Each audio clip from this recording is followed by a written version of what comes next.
the lethal weapon. In a water town of Jiangnan, there was a legendary sword called the Blood Vein Blade. Its blade was jet black, etched with fine crimson lines.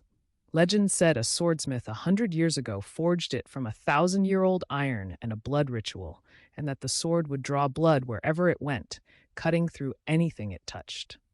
A young apprentice named Hao worked at the town's blacksmith shop. One day he found an old, dust-covered dagger in his grandfather's chest. The hilt bore the inscription Blood Vein Blade, but the blade itself was as smooth and bright as new steel, without a hint of rust. Curious, Hal lifted the dagger and gave it a tentative swing. The blade hummed low and deep. That night, Hal took the dagger back to the forge. As he was about to test its edge, a mournful wailing drifted from outside. He followed the sound to the riverbank, where a woman in white stood on the water's surface, tears streaming like blood. She lifted her hollow eyes and whispered, "Give back my life."